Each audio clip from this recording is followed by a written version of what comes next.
নমস্কার বন্ধুরা।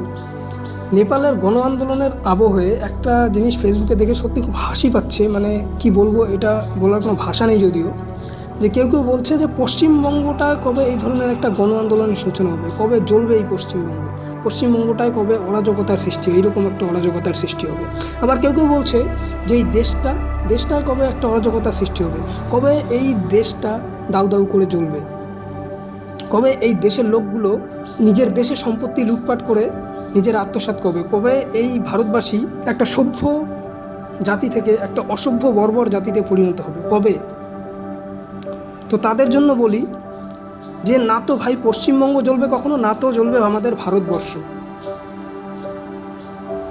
নেতাজি সুভাষচন্দ্র বসু, সুখদেব, রাজগুরু, ভগৎ সিং, ক্ষুদিরাম বোস, এনারা বহিঃশত্রুর থেকে আমাদেরকে স্বাধীনতা পুরস্কার স্বরূপ দিয়ে গিয়েছে কি, মানে যাতে আমরা নিজেরাই দেশটাকে জ্বলাতে পারি। সেই জন্য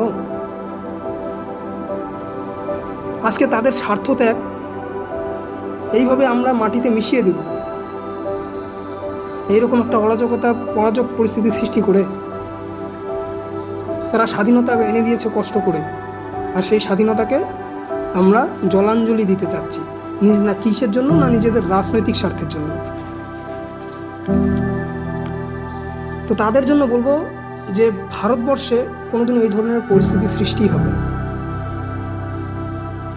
কেননা যদি কেউ এই ধরনের মনোভাব সৃষ্টি করে, তো ভারতবর্ষের জেনজি যারা আছে রুখে দাঁড়াবে এই অরাজক পরিস্থিতির মোকাবিলা করার জন্য।